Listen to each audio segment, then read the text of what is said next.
Je vous retrouve aujourd'hui pour vous raconter la petite aventure qui m'est arrivée dernièrement. Restez jusqu'à la fin parce que j'ai quelques informations importantes à vous dire. Comme vous avez pu le voir si vous êtes sur mon Discord, le 14 mai, on a découvert avec ma mère un nid d'oiseaux avec des bébés dedans quand on taillait la haie. Malheureusement, on les a vus au dernier moment, donc le nid n'était plus du tout abrité par les branches. On a observé un peu et pris des photos, et on a pu compter 5 bébés. Vu leur aspect, on pense qu'ils étaient nés 1 ou 2 jours avant. On a décidé de ne plus rien toucher et de surveiller régulièrement. On se relayait donc pour aller les voir plusieurs fois par jour et à plusieurs reprises nous avons pu voir les parents sur le nid ou dans les parages. Étonnamment, quand on s'approchait pour vérifier, les parents se mettaient dans le buisson d'à côté et nous regardaient faire en nous accompagnant de quelques chants mélodieux comme s'ils nous faisaient confiance. Entre le 15 et le 18 mai, les bébés étaient toujours là, les parents aussi, et ils n'avaient pas vraiment changé d'aspect. Le 18 mai, on a découvert déjà qu'ils n'étaient plus que 3, mais aussi que leurs ailes et leurs plumes le long de la colonne vertébrale commençaient à pousser. Par contre, on a constaté que le nid était sur le point de tomber, donc nous avons bricolé un trépied avec des bambous et du grillage pour le mettre sous le nid. Le 19, leurs premières plumes de bébé étaient apparues et ils allaient toujours aussi bien. Mais comme ils commençaient à grossir, le nid devenait de plus en plus étroit et un des bébés était sur le point de tomber. On a donc mis des gants et on a remis le nid bien au milieu du trépied en essayant de faire en sorte que le bébé ne soit plus au bord. Le 20, un gros orage est arrivé et voyant que les bébés étaient complètement trempés, j'ai bricolé un parapluie d'urgence avec un bac en plastique et les tuteurs à tomates de ma mère. Et dans l'après-midi, j'ai été vérifié et ils étaient tout secs, donc le parapluie avait fonctionné. Le 21, malgré l'orage qui a duré toute la nuit, les bébés s'en étaient sortis, mais il y en avait encore un sur le point de tomber du nid. On a redressé le nid et 1 heure plus tard, rebelote, ils étaient au bord de la chute. Après de multiples discussions, on a attrapé celui qui était au bord et on l'a reposé au milieu. Et c'est là que les péripéties ont commencé.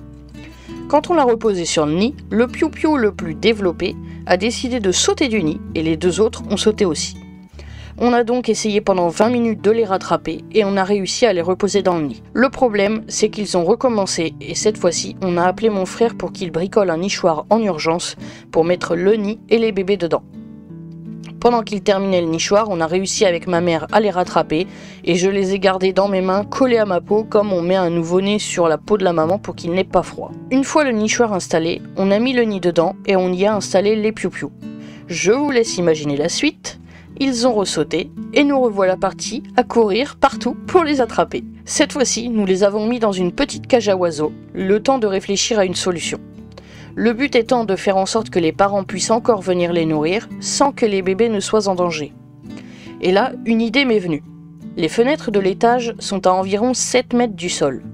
Si on met la cage entrouverte sur le rebord de la fenêtre et qu'on bloque la cage avec un des volets pour ne pas qu'elle tombe, les parents pourront accéder aux bébés, mais aucun prédateur ne pourra les atteindre. Le problème, c'est que si on déplace les bébés trop loin sans que les parents les voient, ils vont penser qu'ils ne sont plus là et ne vont plus venir. Donc on a décidé de capturer un des 2 parents, juste le temps qu'ils voient où on les met. C'est donc parti pour bricoler un système avec une ficelle et un bâton qui maintient la porte de la cage ouverte, et quand l'adulte rentre, on tire et hop, la porte est fermée. On s'est donc assis par terre et on a longuement attendu qu'un des adultes finisse par y entrer. Après plusieurs échecs et beaucoup de patience, on a réussi à capturer un des 2 parents et on a embarqué la cage à l'étage. Mais la cage était trop grande par rapport au rebord de fenêtre. On a donc fermé les 2 volets en laissant un espace pour que l'adulte puisse y accéder et on a bouché tous les autres trous pour que les bébés ne tombent pas. La captivité semblait insupportable pour l'adulte et du coup on a rapidement ouvert la porte de la cage et l'adulte s'est envolé. On a fermé la fenêtre et on a attendu pour voir si les parents revenaient. C'était la tombée de la nuit et personne n'est revenu. Par contre, une fois de plus, le plus développé est sorti de la cage et essayait de grimper sur le volet pour sortir. On a donc enlevé le couvercle de la cage qui lui permettait de sauter de plus haut et on a fait en sorte qu'il ne puisse plus sortir. On a fermé la fenêtre, installé une caméra de surveillance et ma mère a dormi dans la pièce où ils étaient installés pour pouvoir entendre s'il se passait quelque chose. On a bien évidemment fait nuit blanche pour plusieurs raisons. Déjà, on se demandait si on n'avait pas fait une énorme bêtise en les déplaçant et on avait très peur que les parents ne viennent plus. Aussi, on était inquiet parce que le moins développé restait prostré dans un coin, ne bougeait plus et respirait très très vite. On pensait vraiment qu'il allait mourir. À 4 heures du matin, dès que le jour s'est levé, on a récupéré la cage et les bébés et on est ressorti là où le nid était installé à la base. On a attendu de voir si les parents venaient et c'est avec soulagement qu'on les a vus apparaître, certes un peu affolés, mais ils étaient là. Le temps de réfléchir à ce qu'on allait faire, on a posé la cage fermée de l'autre côté de la route pour que les parents voient que leur bébé était là. Et nous avons échappé de peu à un énorme drame. On s'est retourné vers la cage et un chat était en train de s'en approcher, pensant certainement en faire un petit déj. Et là, on s'est dit qu'on avait bien fait de ne pas les laisser hors du nid la veille parce que le chat les aurait mangés. On a donc décidé de prendre un carton avec de la paille et mis le nid initial dedans et on y a mis les bébés pour que les parents puissent les nourrir. Le problème était toujours qu'on ne pouvait pas les laisser dans la rue. Donc, on a mis le carton dans la rue, on a attendu de longues minutes pour que les parents nous voient déplacer le carton. Puis on a mis le carton devant notre portail, on a encore attendu, et ainsi de suite jusqu'à ce que le carton se retrouve dans notre jardin. Entre-temps, il a fallu rehausser le carton puisque le petit intrépide essayait toujours de sortir et qu'il était sur le point d'y arriver. Maintenant, on fait quoi? Le carton était maintenant au milieu du jardin et il fallait rapidement trouver une solution, d'autant plus que l'orage menaçait encore. Dans notre jardin, nous avons un petit puits dont on ne se sert pas puisqu'il n'y a pas d'eau. Donc on a installé le carton dedans pour qu'il soit à l'abri de la pluie. On a installé la table de jardin de sorte à ce qu'on puisse voir les parents venir les nourrir. Et on a pris notre petit déj en observant les allers-retours d'un des parents qui venait le bec rempli de petites chenilles et autres insectes. Dans la journée, entre mes nombreux allers-retours pour vérifier si tout allait bien, j'ai cherché des informations pour trouver la race, ce qu'ils mangent, etc. Il s'avère que l'adulte qui les nourrissait était un mâle fauvet à tête noire que l'on appelle aussi le rossignol de Mars parce que son chant est similaire à celui du rossignol. C'est une espèce protégée et cette espèce s'installe dans les buissons, arbustes, petits arbres et les haies. En période de reproduction, donc au printemps, ils se nourrissent exclusivement d'insectes et de petites limaces. En été, ils mangent plutôt des fruits et surtout des baies comme les groseilles, les framboises, etc. Le mâle est assez peu farouche alors que la femelle est très peureuse, voire agressive si besoin. Pendant la période de reproduction, le mâle commence à construire plusieurs nids et la femelle choisit celui qu'elle préfère et elle continue de le construire par elle-même.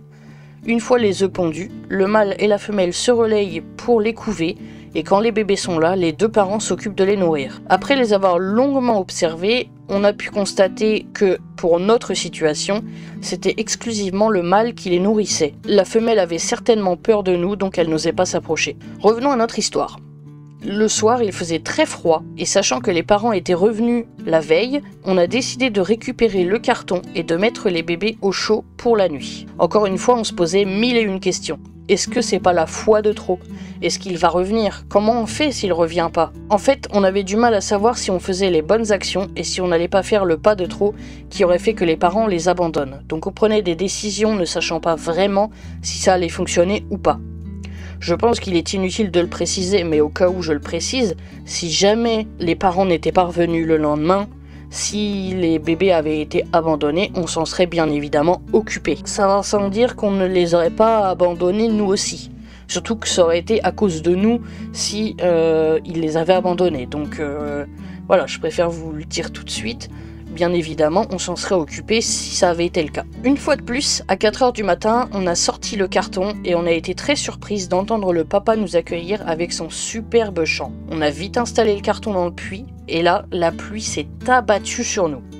Dans l'urgence, on a donc pris une bâche, on a entouré le puits avec pour que le carton et les bébés ne soient pas mouillés et on a vu le papa passer derrière la bâche pour aller nourrir les piou-piou. On était donc soulagés. Grâce à la pluie, on était sûr qu'aucun chat ou autre prédateur n'allait venir, donc on est rentré et on a laissé la nature fonctionner sans notre surveillance. Tout s'est bien passé, mais en fin de journée, nous avons pu observer un comportement différent de la part du papa. Il faisait des allers-retours jusqu'au carton, sans amener de nourriture et en chantant sans cesse. On en a déduit qu'il tentait de les inciter à s'envoler, et par chance, les piou-piou ne l'ont pas suivi, et une fois de plus, nous avons rentré les bébés dans la maison pour la nuit, et tout le monde s'est couché. Je dis par chance, ils ne l'ont pas suivi, parce qu'il était tard, la nuit tombait, la pluie était toujours là, et ils seraient certainement morts ce soir-là en essayant de les suivre. Surtout qu'un des 3 piou-piou était encore assez faible par rapport aux autres. Il n'avait pas toutes ses plumes et n'aurait pas eu assez de force pour ce voyage. Le 24, comme d'habitude, levé à 4 h du matin, on met les bébés dans le puits, le papa les nourrit et comme la veille, il essaye de les appeler. Le petit intrépide de la bande arrive à sortir du puits en voltant, comme il le pouvait, et a commencé à se déplacer de buisson en buisson pour rejoindre le papa. Évidemment, mes larmes ont coulé. J'étais heureuse de les avoir sauvés, mais j'étais aussi triste qu'ils s'en aillent parce que je m'y étais vraiment beaucoup attachée. Et j'avais aussi très peur qu'ils soient trop jeunes et ne s'en sortent pas. Pour être très honnête, j'avais un peu l'impression de perdre mes enfants, en fait. Je m'étais vraiment attachée comme si c'était mes bébés, quoi. Donc les voir partir, ça faisait mal au cœur forcément. Ensuite, les 2 autres ont fini par suivre le mouvement avec du retard, mais tout le monde s'est rejoint sur un rosier un peu plus loin. Le papa a volé sur un arbre, le premier bébé l'a suivi, le deuxième aussi, mais le troisième, le plus faible, n'osait pas essayer de s'envoler. Malgré les sollicitations du papa, il n'y avait rien à faire, il ne suivait pas. La pluie recommençait à tomber et l'oisillon était toujours bloqué. Et là, on ne savait pas quoi faire. Est-ce qu'on le récupère et on s'occupe de lui jusqu'à ce qu'il puisse voler? Ou est-ce qu'on attend? Et le temps de se poser la question, il a grimpé sur la vigne vierge sur le mur de la maison. Il s'est mis tout en haut de la vigne vierge, donc quasiment presque sur le toit de la maison. Donc on ne pouvait plus le récupérer. J'ai attendu pendant des heures sous la pluie en espérant qu'il y arrive, mais il ne bougeait plus. Le papa continuait à venir le nourrir, l'incitait à voler, mais rien ne se passait. J'ai fini par rentrer, trempé et en pleurs, persuadé qu'il allait mourir. J'étais complètement brisé. Le lendemain matin, je suis sorti à 5 h avec l'espoir qu'il soit retourné dans le carton ou que je l'entende piouter pour le récupérer. Mais le carton était vide et il n'y avait aucun bruit. Même le papa qui d'habitude venait nous accueillir en chantant ne chantait plus. C'était donc pour moi la fin de cette aventure. 2 bébés s'en étaient probablement sortis et le 3e avait été abandonné. J'ai écrit cette vidéo le 26 mai et j'ai l'honneur, avec les larmes aux yeux, de vous raconter le petit miracle que nous avons vécu aujourd'hui. Dans la journée, ma mère est venue me chercher en courant pour me dire qu'il y avait 3 bébés oiseaux ressemblant au piou-piou juste là, à côté du puits, et qu'on entendait à nouveau le chant du papa. Ils sont restés là toute la journée, on les entendait piouter et on voyait le papa faire des allers-retours pour les nourrir. Le petit dernier a donc survécu et ils sont venus comme pour nous remercier de les avoir aidés. Ma tristesse s'est transformée en larmes de bonheur et j'espère qu'ils reviendront régulièrement nous voir. Je fais une update le 27 mai. Un problème se pose à nous et nous avons besoin de réponses. Si jamais vous vous y connaissez en oiseaux ou si vous connaissez quelqu'un qui s'y connaît, nous avons besoin de vous. Comme je vous l'ai expliqué plus tôt, nous avons vu un mâle fauvette à tête noire s'occuper des bébés jusqu'à ce qu'ils partent du nid. Ce matin, nous avons eu la surprise de voir sortir du puits et se poser juste devant notre porte d'entrée 3 bébés oiseaux, les mêmes qu'hier, ressemblant à nos piou-piou. Puis on a vu un oiseau, plus précisément un moineau, venir les nourrir, mais ce n'étaient pas du tout les parents qu'on a vus depuis le début. Et c'est là que les questions se posent. Est-ce que c'est une énorme coïncidence que 3 bébés qui ne sont pas les nôtres se posent juste devant chez nous et qu'ils aillent sur le puits et dans le carton? Est-ce que c'est bien nos piou-piou? Est-ce possible que les fauvettes se soient appropriés les bébés et le nid? Ou est-ce qu'il est possible qu'il y ait eu un mélange de races? Que le papa fauvette ait fait des bébés avec la maman moineau? Ou encore une autre question, est-ce qu'il est possible que, maintenant qu'ils sont grands, je sais pas, par exemple, est-ce qu'ils ont pu être adoptés par un moineau qui les a trouvés sur le chemin ou... Vraiment, là, on est un peu perplexe, même si on trouve que la coïncidence est vraiment énorme, que 3 bébés ayant la même tête que ceux qui sont partis la veille, qui vont jusqu'au puits, qui viennent devant notre porte d'entrée. C'est vraiment... C'est une énorme coïncidence, on ne croit pas trop à ce hasard, vraiment très hasardeux. Mais bon, on sait jamais, si jamais vous vous y connaissez et que vous pouvez avoir des réponses à nos questions, eh ben on est preneuse parce que on aimerait vraiment savoir. Donc du coup, si vous avez une réponse sérieuse à ces questions, n'hésitez pas à nous le dire en commentaire, s'il vous plaît, on serait vraiment très reconnaissante. Je fais une dernière update en juin, pendant que je tourne la vidéo. Depuis le 27 mai, les 3 oisillons en question viennent tous les jours devant notre porte Ils pioutent très fort jusqu'à ce qu'on vienne les regarder par la fenêtre. L'adulte moineau continue de les nourrir, mais cette fois-ci avec les graines qu'on leur met à disposition et plus avec des insectes. Leur plumage de bébé commence à disparaître et ils ressemblent de plus en plus à des adultes. Et on voit que ça y est, ils savent voler maintenant. Ils ont encore quelques petites... ils font encore quelques petites cascades parce qu'ils ont encore un peu du mal, mais ils savent maintenant bien voler. On continue bien sûr de les surveiller, mais bientôt nous ne pourrons plus les distinguer des autres moineaux qui viennent. Voilà, l'aventure des Piou-Piou est terminée, ils sont en vie et vont pouvoir vivre leur petite vie d'oiseaux. Je ne m'étais jamais vraiment intéressé aux oiseaux, j'ai déjà récupéré des oisillons tombés du nid, je les nourrissais, leur apprenais à voler et hop, ils partaient et c'était fini. Mais là, cette expérience m'a tellement touchée que maintenant je fais beaucoup plus attention au chant des oiseaux, à leurs aspects, leurs comportements, etc. J'essaye au maximum de les photographier. Donc vraiment, cette expérience m'a vraiment changé d'état d'esprit à propos des oiseaux, parce qu'avant je m'en foutais un peu, hein. Soyons honnêtes, j'en avais rien à cirer. Et maintenant, dès que je vois un oiseau, hop, je le suis du regard, j'essaye de prendre des photos, etc. Donc franchement, c'était une expérience très compliquée, que ce soit physiquement, mentalement, etc. Mais en tout cas, c'était vraiment une expérience géniale qui m'a vraiment changé d'état d'esprit. Donc je suis vraiment très reconnaissante de cette petite expérience. Du coup, on a décidé avec ma mère qu'on allait acheter et ou fabriquer plein de nichoirs et mangeoires à oiseaux, de graines en tout genre, etc. pour faire de notre jardin un endroit où ils peuvent vivre sereinement. Je dois quand même vous parler de certaines choses très importantes. Déjà, sachez que la période de reproduction des oiseaux est de mars à septembre. Donc ne taillez pas vos haies, arbres, buissons, etc. pendant cette période pour éviter de détruire leurs nids, voire de les tuer. Il est d'ailleurs interdit de le faire pour les agriculteurs pour cette raison, et je ne comprends pas pourquoi on ne l'interdit pas à tout le monde. Puisque finalement tout le monde taille ses haies, et pourquoi il n'y aurait que les agriculteurs qui n'y auraient pas le droit pour éviter de bousiller la période de reproduction des oiseaux, alors que les particuliers taillent aussi leurs haies à cette période-là. Donc voilà, si vous pouviez essayer d'éviter de tailler votre végétation entre mars et septembre, ce serait vraiment génial. Deuxième chose, sachez que notre expérience a été exceptionnelle et qu'il ne faut surtout pas provoquer volontairement ce genre de situation parce que ça pourrait ne pas bien se passer. Nous avons sans le vouloir détruit leur habitation et nous avons fait le maximum pour, entre guillemets, réparer notre bêtise. Nous avons réussi à manipuler la nature, mais beaucoup d'oiseaux et autres animaux auraient abandonné leurs petits dans cette situation.